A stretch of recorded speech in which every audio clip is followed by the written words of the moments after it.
want to welcome everyone back to the Archives Real Natives. My next guest here is coming to you all the way from Marin County. So go ahead, sister, introduce yourself. Your name, your tribal affiliation, and who are your people? Chama Wingapo, Chamaches Chame, Natadru Wins, Barbara, near Tanape, near Patawomeck.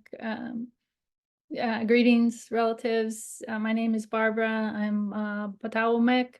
The Patawomeck Tribe is based in Stafford County, Virginia, along the Potomac River. It's one of Virginia's 11 recognized Native American tribes, and they speak an Eastern Algonquian language, and they're part of a broader group of about 32 Algonquian-speaking peoples from the Tidewater area of Virginia. And today the tribe actively is engaged in revitalizing the culture and language, and they were colonized centuries ago, right? And so a lot of work underway there. Not an enrolled member, the roles are closed, but I participate in language revitalization. For example, one of my class projects, I authored and illustrated the Patawomeck creation story. I called it Ahone, which is the great hair. And it was really like a project of love because I was able to create something that maybe children and families that want to learn the language can use it as a tool, a way to keep our ancestral tongue alive, right, and thriving for future generations. And in 1610, Japasa, who is my relative, my ancestor, shared this creation story with Captain Samuel Argall, and it was documented. So the story is documented, and yeah, it's pretty cool to have the history of that and to be able to continue to support the next generation in learning. So much of our lives as tribal people emerge from the stories, right, of our creation and our teachings about how to be in relationships. And so these stories are important. So I honor Creator first, right? I honor Mother Earth and all beings. I honor my ancestors, the 7 generations that came before me, and I bless the 7 generations that come after me. I honor my father, Russell Carl Alonso Clifton, my lineage there, Mary Mahaganache, daughter of Wipsewasen, Wahaganache, Japasa, Powhatan. My mother, Ruth Bummel, and my Omi, my grandmother, and my lineage there. So yeah, honoring my ancestors. Thank you for that, Barbara. What was it like growing up on or off the res being Native? So I grew up off the reservation, and it meant really for me, when I was a kid, I heard the word, but I didn't really know what it was, right? And so for me, it meant navigating the complexities of different worlds, right? And I didn't have regular access to cultural practices or ceremonies or the language. I grew up here in California, my tribe's in Virginia. I felt disconnected from my heritage, especially with not having a strong connection to the Native community here nearby. So I really struggled with my identity. And interesting, the more I came into myself, the more I embraced my Native identity, it was interesting to see the shift, non-Native people seeing me as Native, and then often Native people, particularly on reservations, I wasn't Native enough. So, it was often leaving me like I didn't belong, right? I felt like I didn't belong often. And then on top of that, it was facing the ignorance of stereotypes, right? That's out there. And that made it a little difficult, the challenge around connection to my tribe and navigating the political aspect of tribal enrollment. That's also been a challenge, but I feel grateful that my tribe embraces me, even though I'm not enrolled. And even with all of this, like, I just have this sense of now as I'm getting older, just this sense of identity now and finding my strength and heritage, and a lot of pride in who I am and who my people are. And it's motivating me to preserve and protect culture and support my community and advocate more for Native rights and visibility. You want to share a little bit about your childhood upbringing as a young child up to your teenage years and up to your adult years, and share about that. So yeah, so I grew up in San Rafael here in California. I have 3 brothers, 4 sisters. Some of us have different moms or dads. 3 of my sisters have crossed over, so I'm just 2 of us girls are left anyway. I grew up down in San Benicia playing in nature. I didn't have technology, and I'm really grateful I did not have technology. I mean, I played in the tule, caught pollywogs, you know, watched the quail run by and other creatures. My toys were things that I found and made. Like, we would make tule rafts and float them in the pond. We'd play out at night, and there were like fireflies, and I swear people say there are no fireflies in California, and I remember them. And the bats would be swooping down, and my brother'd be like, you better watch out, those bats don't pee on your head or you go bald. And we'd run and we'd laugh, and it was a lot of fun. But it was hard too. We didn't have a lot, but I don't think we really knew we didn't have a lot. And now that I'm older, I think what we had is worth a lot more than all the material stuff maybe other kids had. My dad, you know, he carried a really heavy burden of poverty and historical trauma. He was born in 1919. Native people were allowed to become US citizens in 1924, so he was 5 years old. He went to the military when he was 18, sent off to war, and a lot of his experiences from childhood to his young adult life, you know, left a lot of deep scars, and he had a lot of demons, right? And he would share stories. Sometimes he shared stories about his childhood where they would come to the house for him to take him to school, and he would go hide at the creek because he hated school. He didn't want to go. And I don't know who came for him, but I can only imagine because of the time it was, right? So he ended up finishing 8th grade. He was a very resourceful guy, and I learned a lot from him, some good and some not so good. And so as I grew older, I learned more about intergenerational trauma and the trauma that Native people have endured. I understood him better. I forgave him for the things he did that were not okay. And, you know, he shared a lot of stories that now, as I'm older and I understand more of history and how things were, I mean, he'd laugh it off, but they were things that weren't cool. Like, he would tell me that when he was in the service, right, all the guys would call him chief or red or, you know, different things like that. And, you know, I'm like, yeah, that probably what he probably had to endure a lot of racism. And, you know, I didn't always listen to all the stories, and I regret that now, right? He passed away when I was 19. And when I was 19, when he passed away, I realized I wanted to know what those stories were, and I wanted to hear them, and I wanted to know him. And I tried to connect with the Native community to learn more about him. But, you know, he had lived for a while on Pyramid Lake reservation. He wasn't Paiute, he was Patawomeck, but he lived on there for a while, so he had relationships there. And so I tried to connect with the tribe there, and, you know, people, you know, they didn't know who I was. You know, they didn't want to talk to me. And so I didn't learn anything from that part of his life. But what I did learn is that you got to build trust and be patient. It's really crucial, right? You don't show up and just start asking questions, right? You got to earn trust. You got to wait for things to unfold in their own time, according to Creator's plan. And so that was a big part of my learning growing up. And, you know, in my youth, I felt really lost. I was caught between 2 worlds, one that I longed for and I didn't know how to be a part of, and the other one I didn't want to be a part of, but had no choice. So, you know, this thing about belonging again, and I struggled with this duality until an elder advised me, you know, he's like, you don't need to choose. You have to learn to live in these different worlds. You have to learn to navigate them. And so that's been, you know, my path in learning to do that.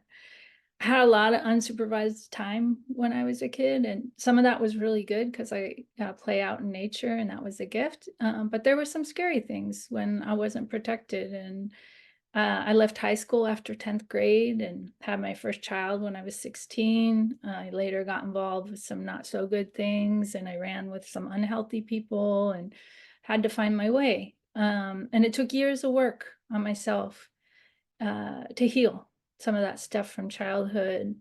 But I did the healing work, and I continue to, because it's not a one and done. It's a lifelong journey of healing, and the wounds they don't disappear when we do the work. We learn to acknowledge them, heal them, and deal with them if and when they resurface. And they usually do in some way, but we have a different relationship with them, right? We meet them head on instead of hiding them or numbing them with substance, you know. So that was a huge learning for me, that as scared as I was all those years of these things that would show up, I could have a relationship with those memories, with that trauma, in a way that I could say, when it showed up in an unhealthy way, I could say, hey, I see you, go sit down, you know, because you know, for most of us, majority of us on this earth, we got stuff and it'll show up, and doing the good work to heal that is really, really important. And I thank my sister a lot for guiding me on the red road and teaching me things, as you know, through AA and NA and different things that have helped me find my way. Thank you for that. Uh, who would you like to say thank you to that you considered a hero or legend that helped you out in life to help mold you to become the woman you are in life? So I've had a lot of teachers and a lot of people I'm grateful for. Nobody goes at this alone, right? Sometimes it feels like we're alone, but there are people rooting for us. There are people that show up for us. Sometimes it's the small things, sometimes it's the big things. So I have a lot of teachers, a lot of heroes and sheroes. Kirby Ann Gleason, Elder Papa Lakota from Fort Peck. She was amazing support for me. She's passed on, so honor her. Um, uh, you know, other elders, Nina McNair, who's taught me, you know, the drum and protocol with the drum, April Goforth, and I'll talk a little bit maybe about the drum later. People like Dr. Monica Sharma, Ethel Siderman, Janet Dubois Mars, they like saw me before I could see me. They believed in me before I could believe in myself. And that was really important. My spiritual path.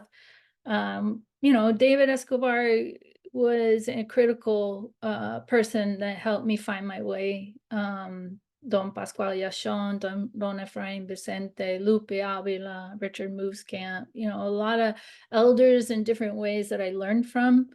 And Charlie Toledo, of course, you know, she's been incredible support. And you, Sal, man, I watch how you walk on this earth. You walk in a good way, and I admire you and appreciate you. So yeah, just a lot of gratitude for the people that show up and have showed up in my life. And I try to pay it forward by somehow showing up for the next generation in some way, if I can. Thank you for that. So we're going to segue into the next generation. Any words of wisdom and encouragement to your great grandkids, your great great grandkids, when we're all said and done? Any words of wisdom to them? So yeah, I want them to know they were loved, and they are loved, and they were thought of even before they were born. And I will continue to love them even from the other side, even when they can't see me. I want to tell them, you're a human being. Human is your physical form. Being is your spiritual form. Both are important. Care for them. Remember that everything on this earth is connected, and we are part of a larger circle of life. To walk gently with respect, to protect all beings, the humans, the animals, the trees, the plants, protect the water, the land, everything that sustains us. Our Mother Earth has given us so much, and I want them to know it's their responsibility, our responsibility, to care for her in return, and not to take more than we need, and to always give back, to live with reverence, not just for the things we see, but also the unseen forces, to honor Creator, right? And the ancestors, to be generous in spirit, you know, that's really important. It's important virtue, right? To always be mindful of their actions, and in hard times to look to their ancestors for strength, knowing that they walked before them and they had the same challenges or sometimes even harder challenges. And I want them to know that I walk with them, know that they're not alone. I want them to trust they have the power to heal, to protect, to uplift others, and above all, to remember that living in balance in a good way, with themselves, with others, with the earth. This is the path of a good life. Thank you for that. So I have two more for you, two more questions for you. This is one that's kind of paraphrasing here. When you go up to the creator, to your higher power, and they ask you, what have you done for your people? Most people don't understand that. What have you done for your people? So, so in the Native community, I really strive to be a respectful ally. You know, we have many tribes in the area, and I'm always ensured to speak really from my own experience, and I always aim to walk humbly and with respect, you know, understanding that there are different ways of being. There isn't one way, right? And so always honoring people. I try to volunteer my time in communities. You know, for example, over this past year, I've been supporting the Museum of the American Indian. It's a museum that's been there since 1967. It was ran for decades by non-natives. It's finally in the hands of the local Coast Miwok people. So I've been trying to help them with operations. They were really heavily impacted by COVID. They shut down, and now, you know, they're open again, and just trying to lend my you know, what I know to try to help them really be a strong organization. And in particular, it means a lot to me because I'm a guest here on Coast Miwok lands, and the museum is shifting from this museum to this living cultural center, and it's in Miwok Park, and Miwok Park is a actual village site. So there's a lot of, you know, spirit there. Yeah, a lot of the Coast Miwok ancestor spirits are there. And so I find this as a responsibility of mine because I'm on a guest on these lands. And so it's a gift for me to be able to show up in that way. I've volunteered with Suscol Inter-tribal Council a bit, you know, offered some art for fundraising or some drum classes. And, you know, recently, you know, Sal, we worked on that with Paul Stone on that incredible mural. That was a gift. Wow, incredible to be in community and do that together. It was a beautiful, beautiful mural on the new lodge. Ceremony is important. So, you know, many people in our community are hurting as a result of historical and ongoing trauma, right? And so if I can offer any healing in any way, whether it's prayers or songs, I mean, that I try.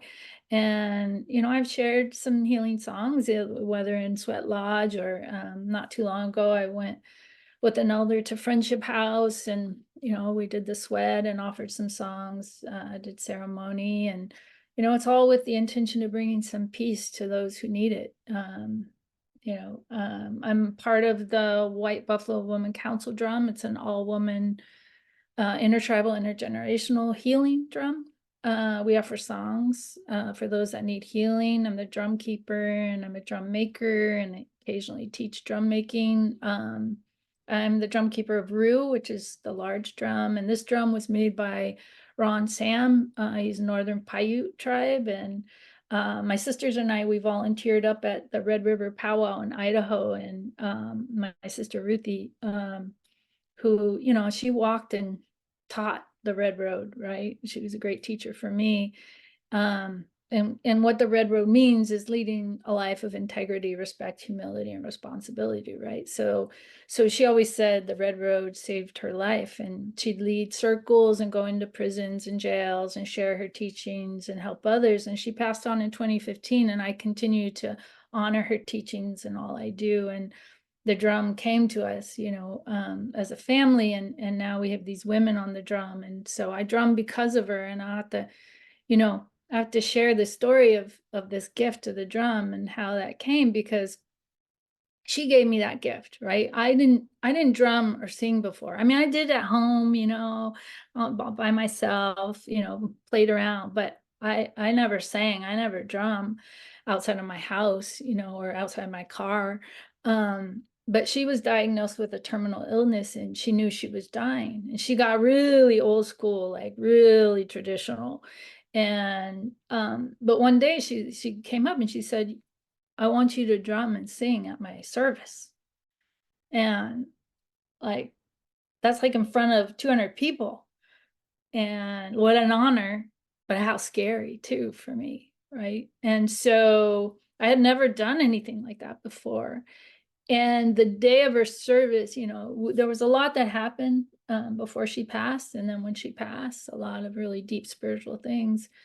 But the day of her service, when I had to go stand up there and drum and sing, Creator help me. I went somewhere else, like all the ancestors, everyone was there, right, holding me. And I sang and I drummed, and it was powerful. And it was a gift that she left me, right? From there, that when she passed, the big drum sat for 1 year. For 1 year, it sat there. I didn't touch it. And then at 1 year, we did the giving away ceremony. And an elder who was there, Kirby Ann Gleason, she looked at me and she said, hey, I think we should start a drum group. You know anybody who's got a drum? And so it started there.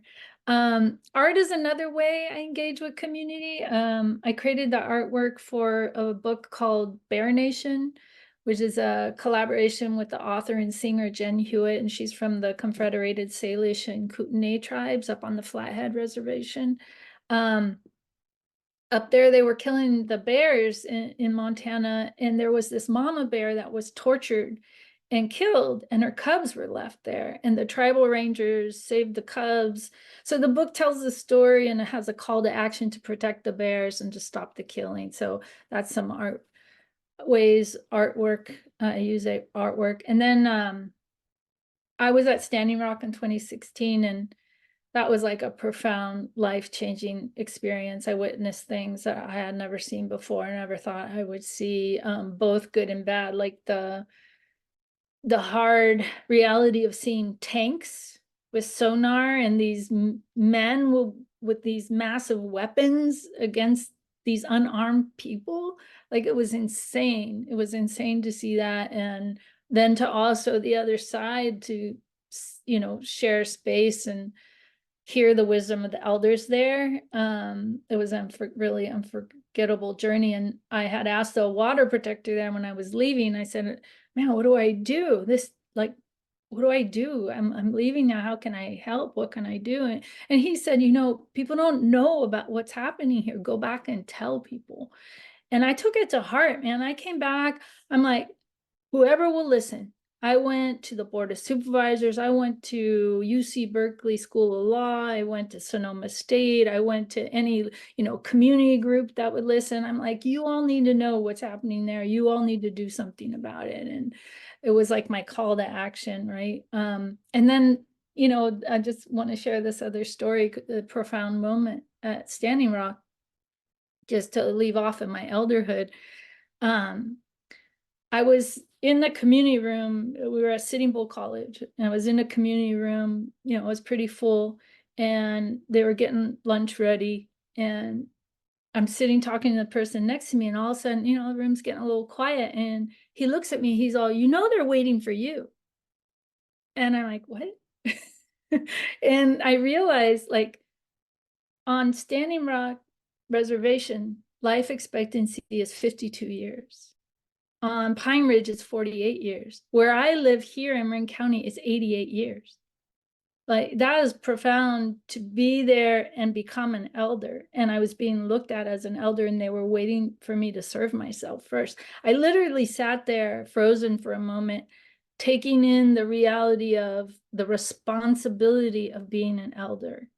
Like, that was such a profound moment to understand that I am now moving into elderhood, and what that responsibility means to the next generation.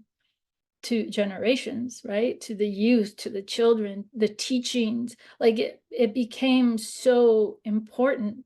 All of this became so important then, because what I lost from my elders because some things weren't shared is gone. And whatever I'm learning, whatever I'm holding, I need to share it with the next generation. We all do, right? There are, not to be cliche, but they're the answer to our prayers, right? We often look at them like, yeah, maybe you'll figure out this mess, right? Maybe you'll make it even better and get it right. And, we do our part and we do the best we can. But there's a lot to do. We're in a moment of time in history where we all need to show up. We all need to work together. We got to get past all this political divide, the politics that we bring into our relationships, and we need to hold each other on each other for our Mother Earth, for these next generations.